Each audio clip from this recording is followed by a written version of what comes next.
Desde su aparición en el siglo XVIII, los masones han sido objeto de especulación y fantasías en Europa y en todo el mundo. Con sus enigmáticos símbolos, rituales secretos y supuesta influencia en las esferas política y económica, ninguna otra organización ha generado tanta fascinación y hostilidad. Dicen que la masonería es hermética, pero no, es discreta.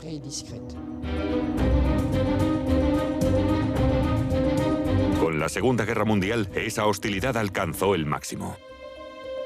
Convencidos de que los masones atesoraban secretos políticos y esotéricos, los nazis acometieron robos masivos en logias masónicas europeas de países ocupados.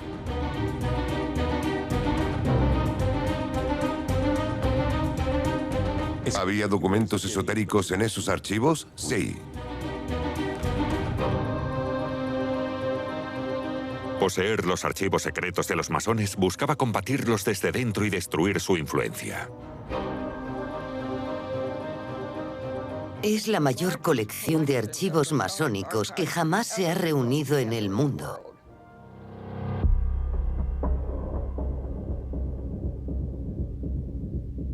¿Qué fue de ellos? ¿Qué contienen? Nuestra investigación revela los secretos del increíble viaje de los archivos masónicos.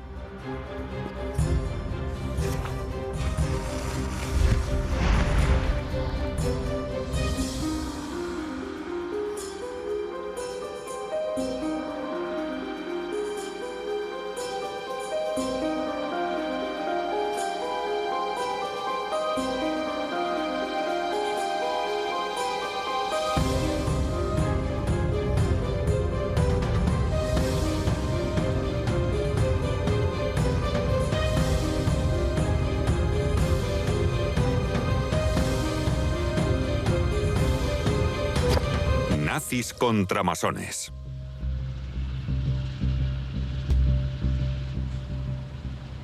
...14 de junio de 1940... el victorioso ejército alemán entra en París. La capital es declarada ciudad abierta.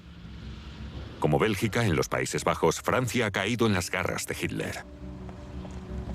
Lo que ocurrió en París en 1940 es que llegó el ejército alemán. Y cuando un ejército llega a una ciudad, intenta neutralizarla y luego ocupa los centros de poder. Y para los líderes nazis, el poder en Francia estaba localizado en los ministerios, el gobierno, los partidos políticos, pero también en la masonería. Los nazis reunieron miles de documentos sensibles pertenecientes a la policía, el Ministerio de Asuntos Exteriores, sindicatos y también a las logias masónicas.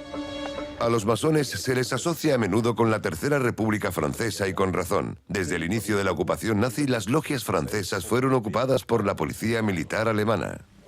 Dieser Logentempel wurde von unseren Truppen in Paris entdeckt. Die internationalen Freimaurer umgaben sich auch hier mit kindischer Symbolik und albernem Prunk.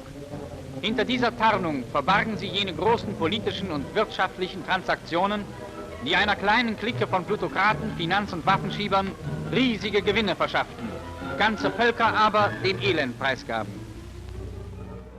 La Wehrmacht y la Gestapo irrumpieron en las logias más importantes: el Gran Oriente de Francia, la Gran Logia de Francia y el Derecho Humano.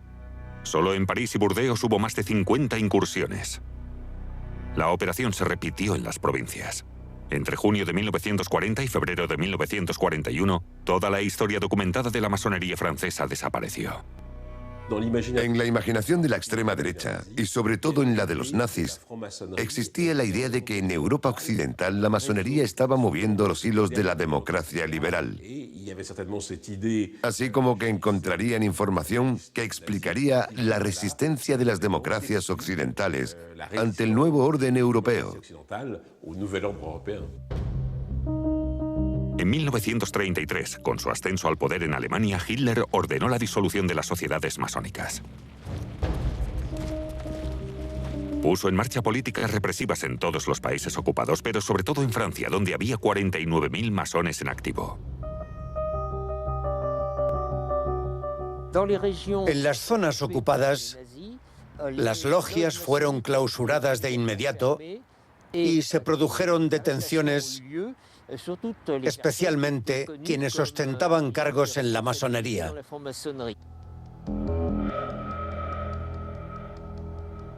Como la prensa estaba culpando a la masonería de la derrota militar, los alemanes continuaron su saqueo metódico. El expolio fue confiado a varias agencias nazis, cada una con su propia finalidad. La RSHA, Oficina Central de Seguridad del Reich, resultado de la fusión de varias policías, entre ellas la infame Gestapo, fue la primera que visitó las logias para incautar los documentos. Y luego estaba el cuerpo militar de Alfred Rosenberg. Rosenberg no era policía, era un ideólogo. Fue la cabeza visible de la acusación contra la masonería judía, el judeo-bolchevismo. Y en julio de 1940, Hitler le confió la misión de buscar las bibliotecas y archivos de los enemigos del régimen. Y eso fue lo que hizo.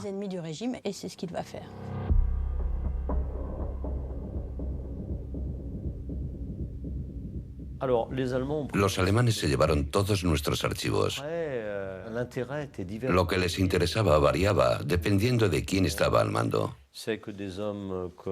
Todo el mundo sabe que a gente como Rosenberg le interesaba lo esotérico y la espiritualidad inherente de la masonería.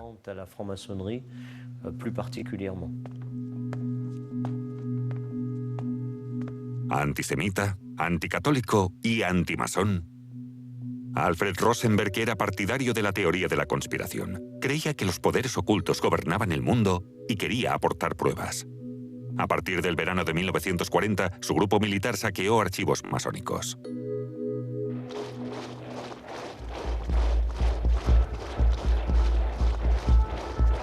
Las teorías conspiratorias inflamaron la visión nacionalsocialista del mundo.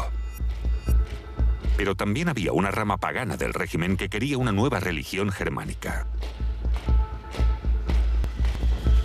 Este movimiento místico, que aunaba mitos nórdicos y antiguas doctrinas ocultistas, surgió de una organización racista secreta, la Sociedad Thule, que había influido en el partido nazi desde su inicio.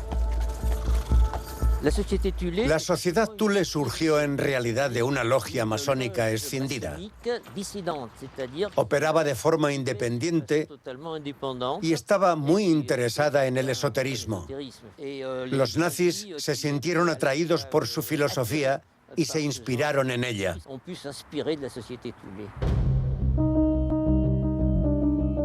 Fundada en 1918, la Sociedad Thule contaba entre sus miembros con figuras clave del régimen como Rudolf Hess, la mano derecha del Führer, Hermann Göring y, por supuesto, Alfred Rosenberg.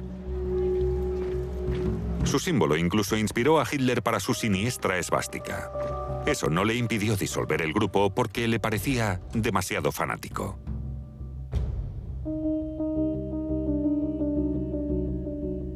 Alfred Rosenberg fue fiel a las enseñanzas de la Sociedad Thule y estaba convencido de que los archivos masones guardaban formidables secretos, como el supuesto poder de la piedra filosofal para transformar el plomo en oro. Pero centrarse únicamente en la obsesión de Rosenberg por lo oculto sería olvidar que los archivos también tenían gran importancia política.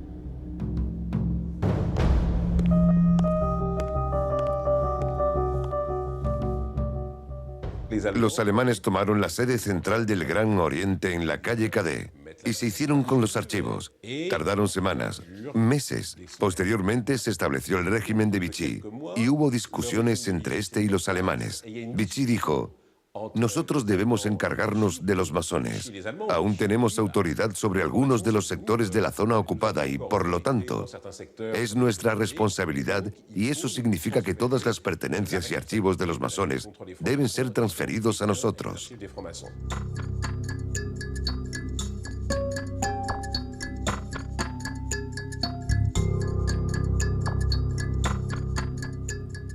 El 13 de agosto de 1940 se prohibieron las sociedades secretas y se creó el Departamento de Sociedades Secretas, ubicado en parte en la Biblioteca Nacional.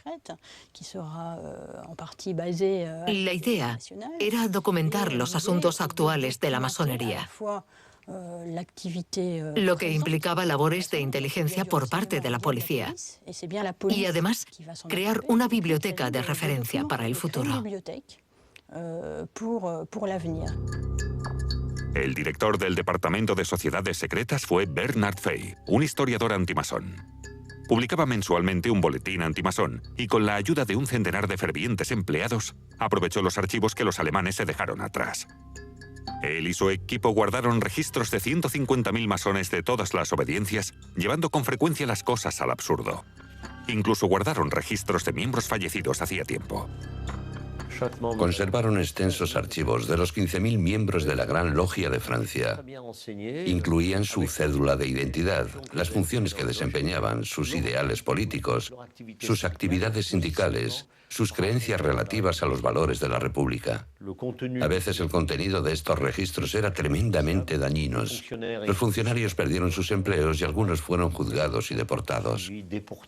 Les titulaires des hauts grades maçonniques, dont une première liste vient d'être également publiée, ne pourront plus exercer aucune fonction publique. El régimen de Vichy declaró la prohibición de las sociedades secretas, pero no solo prohibieron su existencia, sino que además confiscaron todos sus bienes. Esta fue la primera ley antimasónica importante y a todos los funcionarios se les exigió que declararan si habían sido masones y que juraran que nunca volverían a entrar en una logia en el supuesto de que la masonería resurgiera en Francia.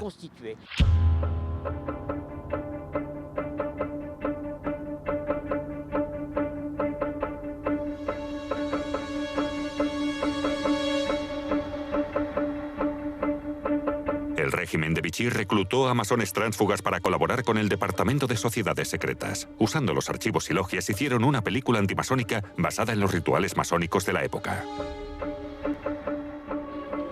Présentez la coupe aux profanes.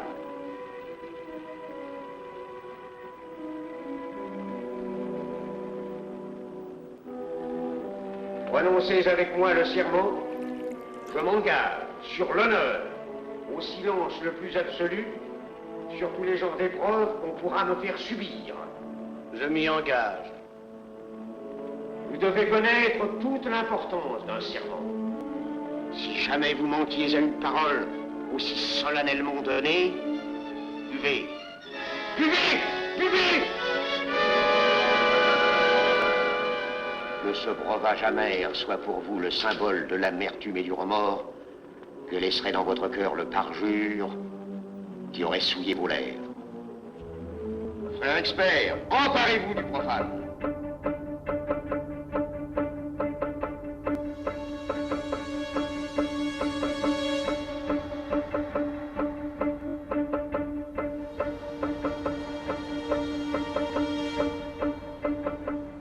En el Petit Palais se celebró una gran exposición antimasónica, la primera de este tipo organizada conjuntamente por el régimen de Vichy y la embajada alemana.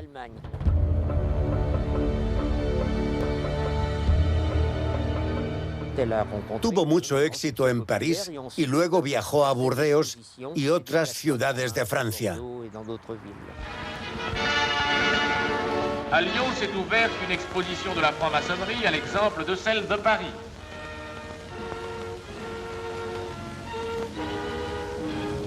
En foule dense, les visiteurs ont pu, après un regard au sphinx de l'entrée, visiter les décors étranges des cabinets de réflexion et les temples différents qu'abrite chaque loge. Ils ont pu examiner les insignes et les objets, les fantaisies macabres qui servaient aux initiations et aux réunions de cette société secrète, dont le sens s'était perverti et que l'État français a désormais interdite en raison des maux qu'elle a causés au pays.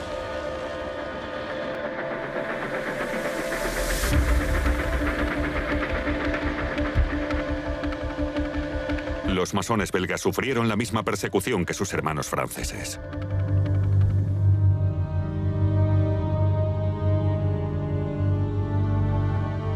Parte de sus archivos fueron saqueados por los alemanes y el resto fue utilizado por colaboracionistas belgas, los rexistas, que se establecieron en sus logias.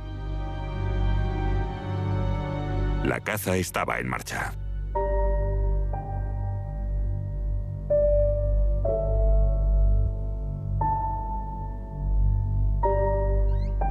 Los rexistas eran un partido de extrema derecha liderado por Léon Degrelle, creado antes de la guerra.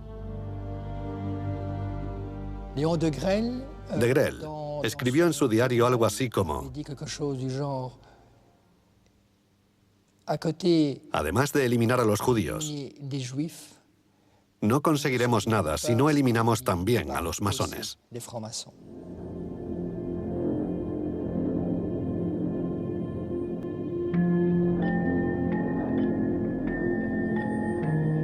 Aquí se llevaron a cabo las mismas operaciones. Conservaron los registros de los masones, publicaron sus nombres y ayudaron a los alemanes a expulsar a los hermanos afines a la resistencia. Una escultura recuerda a 7 masones que en el campo de concentración de Esteviggen crearon la logia Querida Libertad.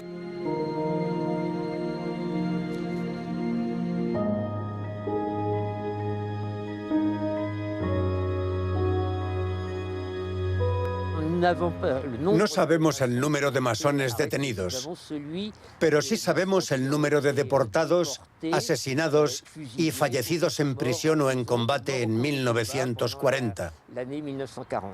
La cifra es ligeramente superior a 800. En Francia y Europa, la persecución de los masones no era comparable a la de los judíos. Principalmente, los miembros eran deportados por actos de resistencia, como Pierre Brossolette o los de la Red Patriam Recuperare. Aquí, el odio hacia los masones culminó de forma horrible. El sentimiento antimasón ha existido desde los orígenes de la masonería.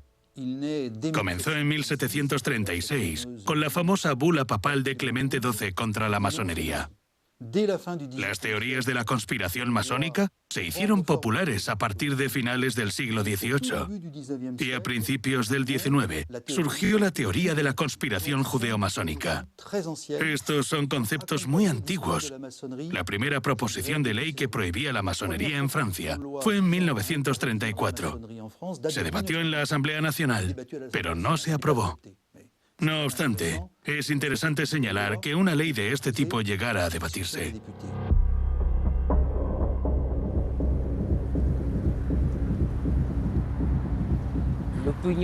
La derecha era hostil o sospechaba de la masonería, al igual que la Iglesia Católica, especialmente los miembros de alto rango. Y la prensa también fue hostil, sobre todo durante el caso Stavisky. El caso Stavisky, un escándalo financiero y político que casi derriba a la República en 1934, llamado así por un estafador que tenía masones entre sus muchos cómplices.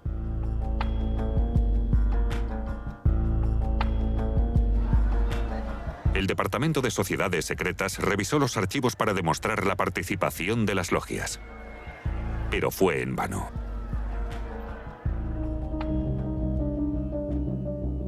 Sin embargo, encontraron pruebas de la amplia influencia política de la masonería, especialmente bajo la Tercera República Francesa.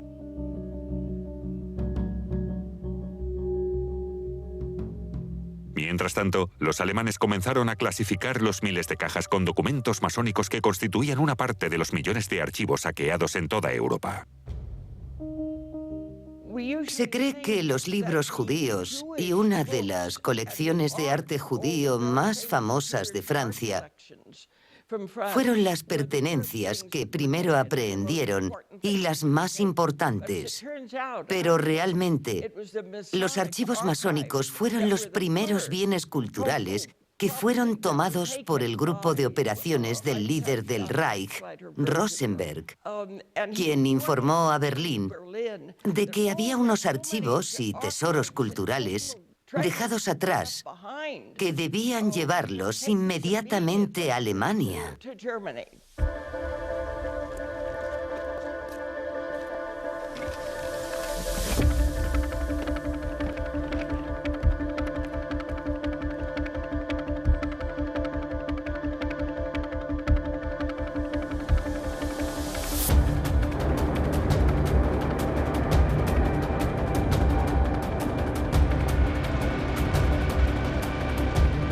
La maquinaria de guerra nazi estaba en su apogeo.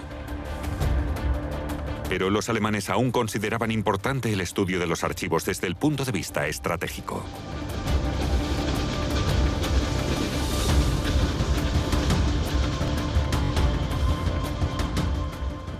¿Por qué los nazis confiscaron archivos masónicos? Porque para los nazis, la masonería era uno de los 4 poderes que se oponían al nazismo y al totalitarismo junto con los judíos, los comunistas y los demócratas. Los alemanes estaban muy bien organizados y querían estudiar a sus enemigos.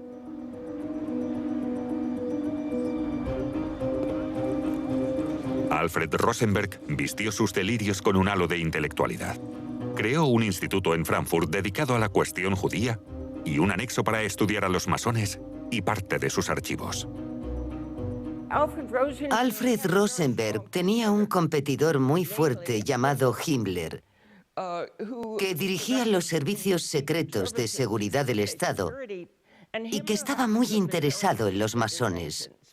Y el grupo de Himmler decidió que debían ser herederos de gran parte de los materiales masónicos capturados por el grupo de Rosenberg.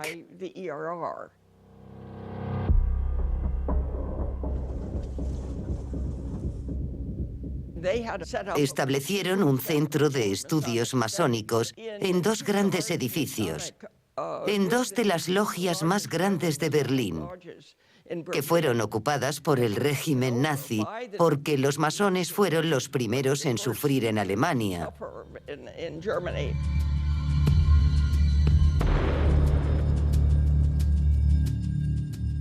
Estos edificios se convirtieron en cuartel general de la Gestapo, pero en los sótanos construyeron refugios antibombas para las bibliotecas y el material que habían reunido en primer lugar de las logias de toda Alemania y luego, obviamente, en Francia y otros países como Bélgica y los Países Bajos.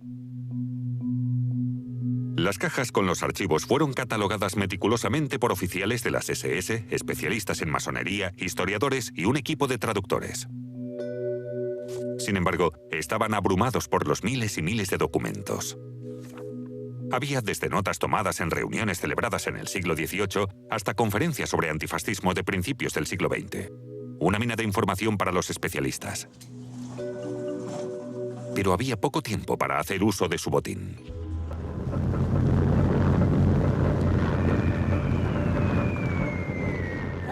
A partir de 1942, y sobre todo en 1943, los aliados empezaron a bombardear intensamente a Alemania y se puso en marcha una evacuación hacia regiones más remotas del Reich. Los archivos masónicos fueron trasladados en parte a Tassenberg, donde fueron descubiertos por los estadounidenses. Pero lo increíble de esta historia es que posteriormente fueron trasladados a Polonia y a la antigua Checoslovaquia, regiones que habían sucumbido al control de los nazis.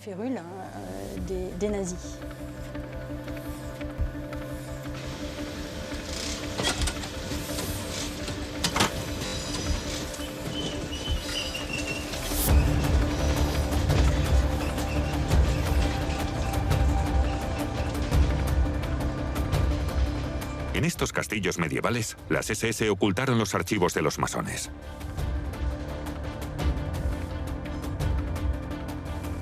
Su líder, Himmler, llevó una parte de ellos a su fortaleza, Wewelsburg, lugar donde celebró extrañas ceremonias inspiradas en tiempos antiguos. He escrito un artículo sobre las curiosas investigaciones que hicieron los nazis y el grupo de Himmler en un castillo en los Sudetes. Incluso en 1944, el último año de la guerra, tenían un grupo especial de investigación dedicado a las disciplinas esotéricas. Se estudiaban más de 40 disciplinas esotéricas en ese castillo y recopilaban libros sobre cualquier tema ocultista.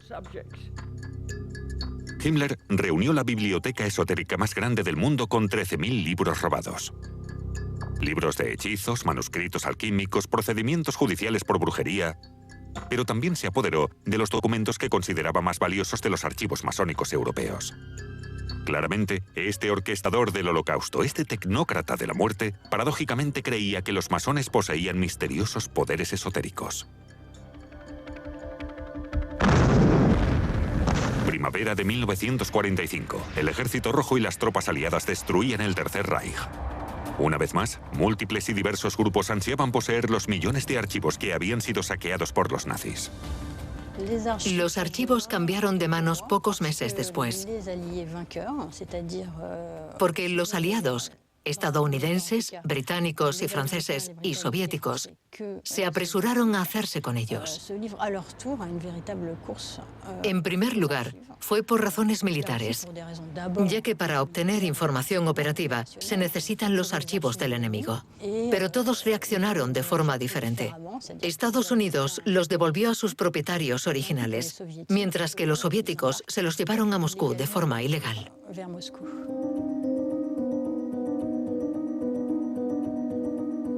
Cientos de miles de cajas con documentos con información oficial sobre asuntos exteriores, militares, policiales, sindicales y también masónicos fueron confiscados por Stalin y enviados en secreto a Moscú.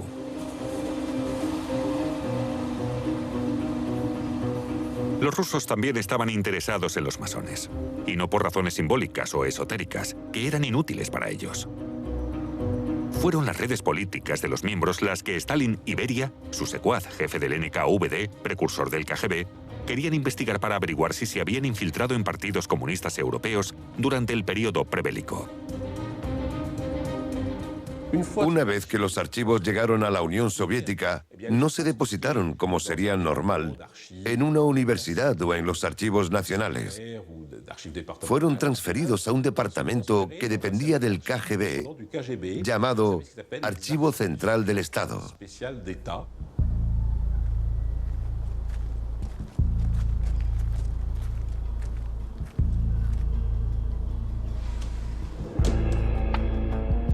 A continuación, se les indicó a los traductores que diseccionaran los archivos y se les ordenó que no hablaran de la investigación con sus familiares o serían enviados a Siberia.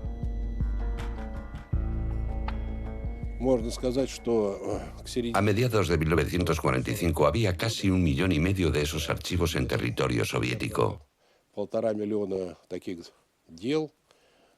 Y era fundamental determinar qué iba a hacerse con ellos lo antes posible. Por ese motivo, la dirección del NKVD mantuvo una reunión especial en la que determinaron la instauración de los archivos especiales. Los especialistas rusos se vieron superados por la magnitud del botín alemán. Entretanto, en Europa, estaban convencidos de que esos documentos habían desaparecido durante la guerra. Podríamos decir que fue como un gulag para los archivos, ya que básicamente fueron deportados. El halo de secretismo era un rasgo característico del proyecto político ruso y sus prácticas.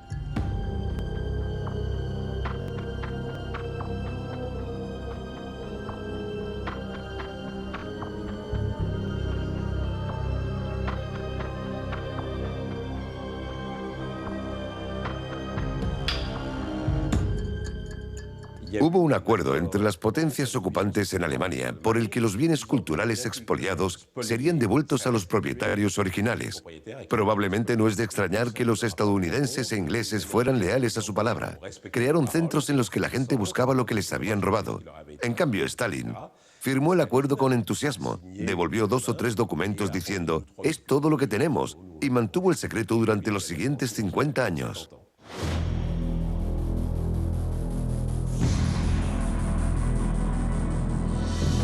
En los albores de la Guerra Fría, el resurgimiento de la masonería en los círculos gobernantes europeos preocupaba a Stalin. Los rusos estaban en un estado de paranoia total. En primer lugar, el centro operativo de la OTAN estaba en Occidente, por lo que puede imaginar que hicieron todo lo posible para penetrar en él. Pero para ellos fue particularmente interesante utilizar la masonería, que estaba fuertemente representada en la OTAN con diversos miembros estadounidenses, ingleses y franceses. Está claro que la masonería era una táctica para poder penetrar en ese entorno.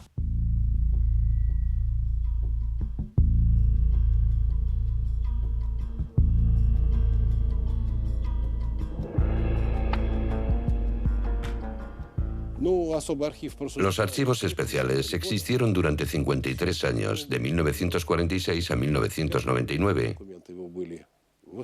La mayoría de los documentos fueron estudiados, traducidos, resumidos, normalizados y catalogados, y llegó el momento de hacerlos públicos.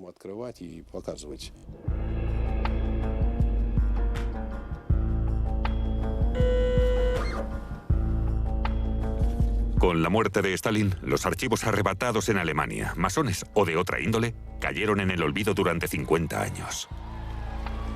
Pero tras la caída del comunismo, reaparecieron gracias al trabajo de una tenaz investigadora estadounidense, Patricia Grimsted, su redescubridora. El papel de Patricia Grimsted en este tema es crucial. Era la única que sabía de estos archivos y los persiguió con muy pocas pistas al principio. Como sabe, la acusaron de espía. Los soviéticos no estaban contentos con sus descubrimientos. Tuvo un papel absolutamente decisivo.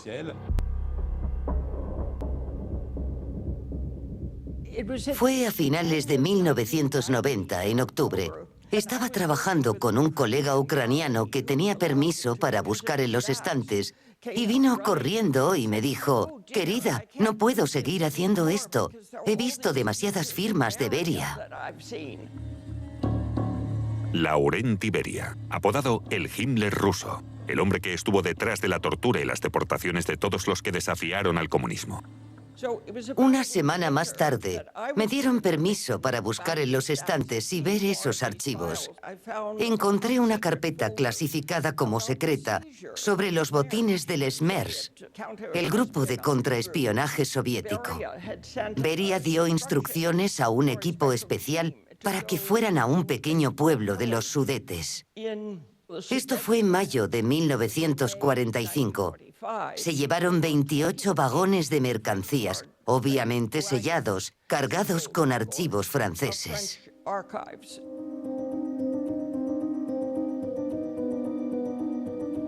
Los países que habían sido víctimas de los nazis fueron sacudidos por el hallazgo cuando descubrieron que partes enteras de su memoria colectiva había acabado en manos de los rusos. Los masones fueron alertados. En cuanto confirmaron que los archivos masónicos estaban en algún lugar de Moscú, organicé un grupo especial. Descubrieron que había aproximadamente 28.000 archivos. Las cajas estaban numeradas y bien organizadas, como era de esperar de la administración soviética de la época.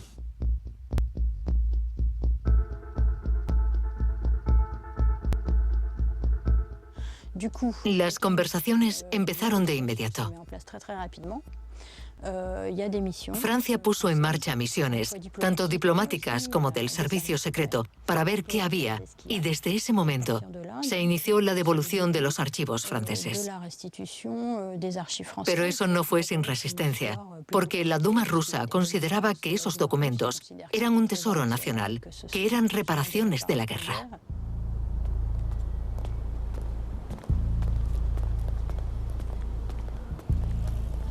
El ministro de Asuntos Exteriores era Laurent Fabius. Yo tenía contactos en su ministerio y sabía que ellos eran reacios. A los rusos les costó mucho devolver lo que habían arrebatado a otros y, sobre todo a los nazis, a lo largo de la historia de la Unión Soviética. La Duma no rechazó el traslado, simplemente se suspendió.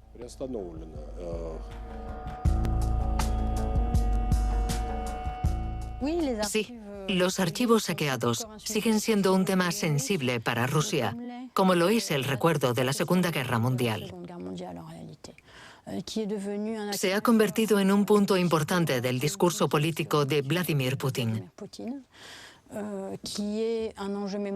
Es una cuestión delicada, porque pone de relieve que las prácticas soviéticas no cumplieron el derecho internacional, ni respetaron a sus aliados en ese momento, ya que Francia y la URSS eran aliados.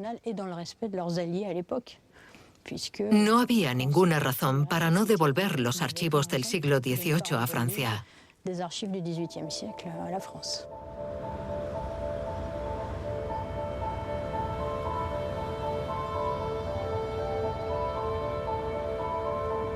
La colección contenía documentos masónicos de Francia, pero también archivos de muchos otros departamentos. Colocados en fila, los documentos de la policía francesa se extendían 6 kilómetros. También había documentos de partidos políticos, de sindicatos como la CGT, correspondencia privada de personalidades como Léon Blum, así como los archivos de la Federación Protestante y la Liga de los Derechos Humanos de Francia.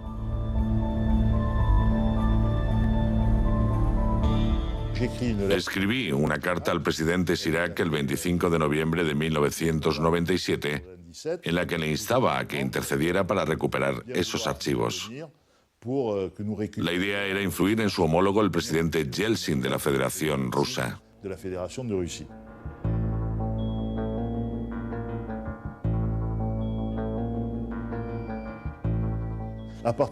Desde el momento en que el presidente se implicó y gracias a sus exigencias, todo fue más fácil.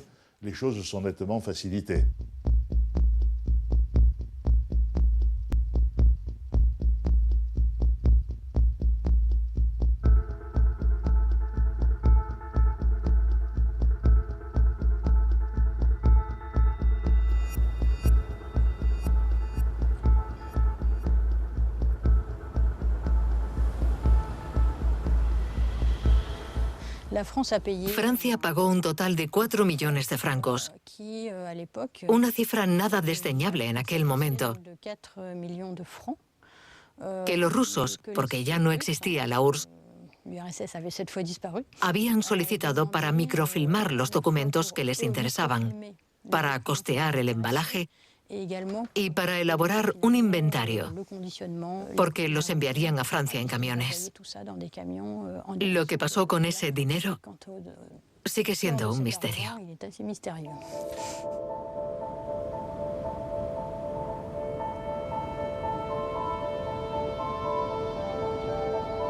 En Moscú, las embajadas europeas intensificaron sus maniobras diplomáticas con el fin de recuperar el pasado perdido.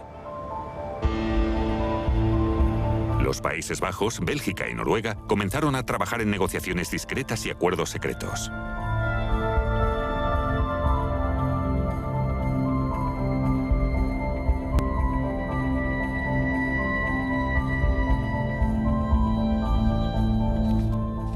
A finales de 1999, nos informaron de que los archivos podrían volver pronto a Francia y empezamos a reunirnos con el director de los archivos del Ministerio de Asuntos Exteriores, que organizó la logística de las devoluciones.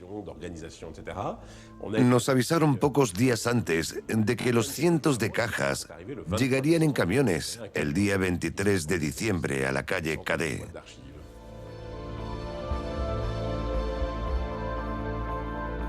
El Gran Oriente de Francia, la Gran Logia de Francia y el Derecho Humano se reencontraron con sus archivos perdidos, así como las logias de Bélgica.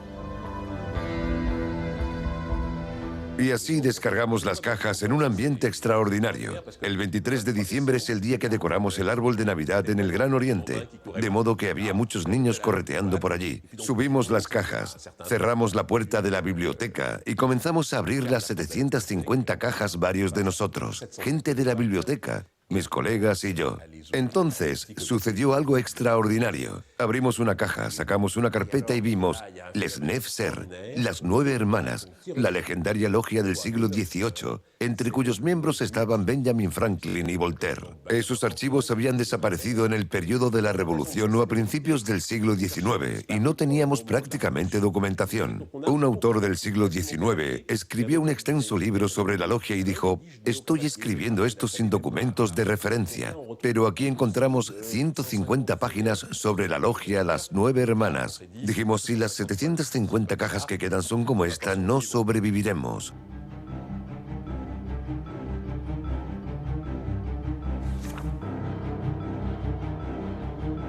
En la Gran Logia de Francia fueron las hermanas de la Gran Logia Femenina de Francia las que revisaron los archivos. Como en otras logias, encontraron manuscritos sobre rituales que databan de los orígenes de la masonería, correspondencia internacional, como cartas del Marqués de Lafayette y documentos que detallaban la vida cotidiana de las logias.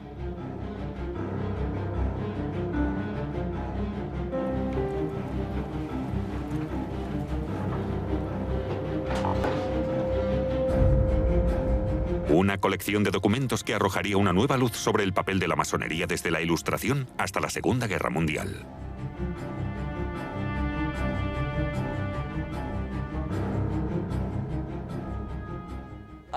Me alegra verlos en el hogar al que pertenecen, porque estaba trabajando con el archivero del Gran Oriente cuando supe que los archivos masónicos estaban en Moscú. Para mí es un gran placer y una enorme satisfacción verlos aquí.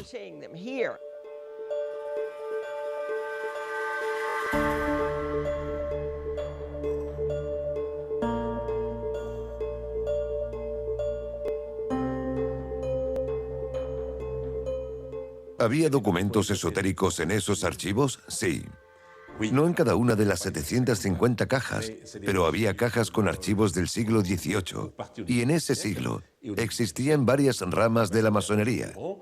Una rama que estaba muy en línea con la Ilustración era las 9 hermanas, inspirada por las ideas de Voltaire o Rousseau. Luego, había una rama iluminista interesada en los secretos de la existencia, de lo desconocido. Y en sus documentos encontramos una figura esotérica del siglo XVIII, llamado Martinès de Pasqually, que era una especie de mago de quien no sabemos mucho, pero que enseñó una especie de cábala judio-cristiana.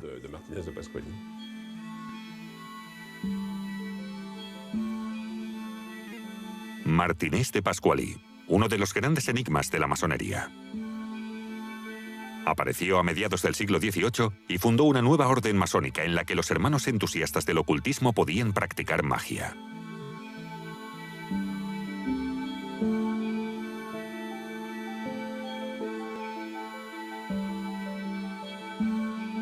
Pero reducir a los masones a tales prácticas sería dejarse embriagar por fantasías, como hicieron los nazis.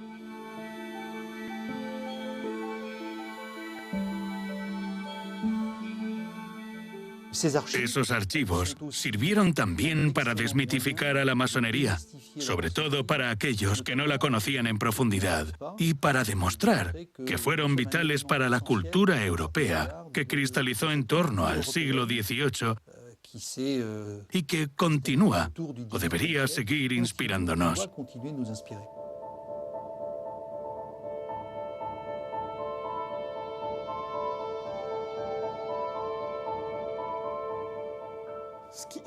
Lo que fascina al gran público de la masonería y lo que sigue atrayendo a nuevos adeptos es, de hecho, su faceta esotérica y simbólica.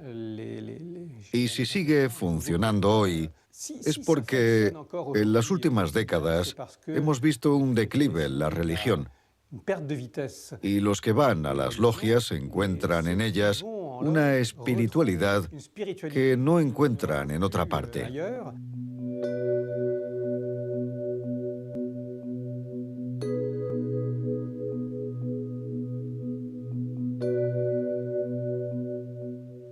Nuestros símbolos no están ahí para asustar. Nuestros símbolos te permiten trabajar sobre ti mismo. Obviamente no podemos explicar al público todos los aspectos, pero deben desterrar la idea de que lo controlamos todo entre bambalinas.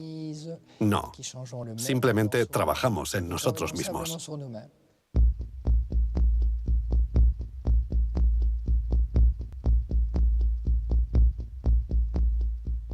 La masonería se asocia con los poderes dominantes porque históricamente, a finales del siglo XIX, la masonería era una especie de alternativa a los partidos políticos. Cuando no había partidos políticos, ¿quién creó las plataformas políticas? El Gran Oriente en sus logias. La separación de la Iglesia y el Estado, la ley de asociaciones, la educación nacional, la ley de vacaciones remuneradas de 1936, todo eso provenía de las logias. Pero esa era otra época. Hoy los partidos políticos son totalmente independientes y no necesitan nuestras logias. Así que esa fantasía de que los masones dirigen Francia debe acabar. Si la influencia política de la masonería ha decrecido, algunas redes se mantienen activas en los sectores económicos. Y los escándalos que ocupan titulares a menudo llevan al público a asociar la masonería con los actores de esos casos. ¿Fueron los masones en algún momento los amos del mundo? Por supuesto que no. Ese no es el fin de la masonería. No se puede decir que una persona poderosa llama a otra para hacer que las cosas sucedan.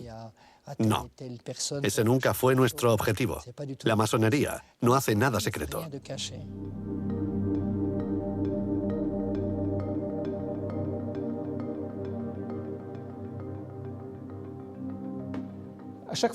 Cuando surge un escándalo en el que los masones están implicados, sea financiero o político, se reavivan las fantasías, la fascinación, la curiosidad por lo que sigue siendo una institución extraña.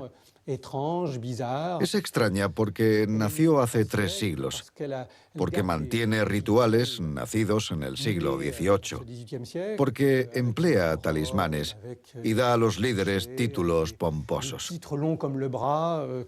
Por lo tanto, es lógico que despierte curiosidad en este mundo de simplicidad y modernidad. Quizás no somos demasiado compatibles con YouTube o Twitter.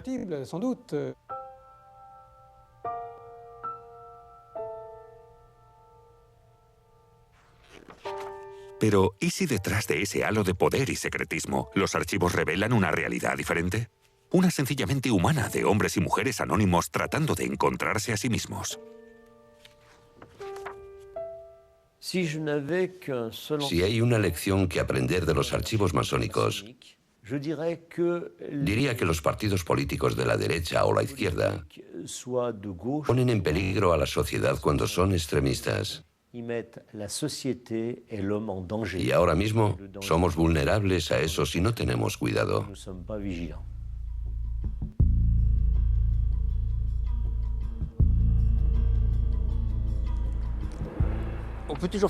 Se pueden trazar paralelismos entre la antimasonería bajo el periodo de Vichy y la antimasonería actual. Siempre ha habido sospechas de amiguismo, de la presencia de judíos, pero ya no se trata de eso. Los masones en 1939 reclutaron miembros de la izquierda, pero ahora el reclutamiento se ha expandido ampliamente. Los únicos partidos que hoy podrían sentirse amenazados por los masones y en los que se puede percibir un sentimiento antimasónico son los de extrema derecha.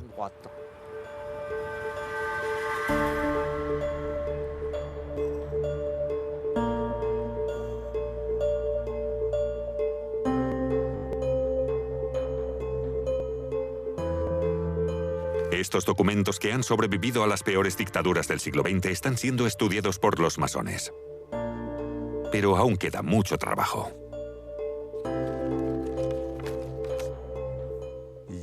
Es como volver a encontrarte con viejos amigos después de una larga separación. Piensa en el viaje que han hecho. Salieron de París hacia Berlín en una atmósfera algo tensa. Fueron trasladados de Berlín a Moscú entre bombardeos y algunos se perdieron porque algunos camiones fueron destruidos. Y más tarde regresaron desde Moscú. ¡Qué viaje! Pero después de 50 años de ausencia, los documentos del Gran Oriente han vuelto a casa, a la calle Cadet. La Gran Logia de Francia y el Derecho Humano también han recuperado sus documentos. Pero, ¿qué hay de sus recuerdos? Estamos seguros de que hay algunos archivos que no han sido devueltos. La mayoría sí. Y de hecho, fue maravilloso ver que había registros históricos y más comunes sobre el día a día de la masonería. Y es muy emocionante porque no están clasificados. Pero algunos documentos permanecieron en Moscú. Y en el antiguo bloque del Este, algunos documentos han sido redescubiertos, entre comillas, en Minsk, Bielorrusia. Así que creo que aún podemos descubrir más archivos y libros. Por ejemplo, bibliotecas de las logias en Polonia. Sí, es muy probable. En los archivos centrales del Ejército Rojo en los suburbios de Moscú, encontramos docenas de cajas que contenían documentos expoliados por los nazis. Rituales masónicos de altos cargos, manuscritos de alquimia, informes de redes antifascistas de preguerra. Miles de documentos de gran valor que siguen esperando salir a la luz.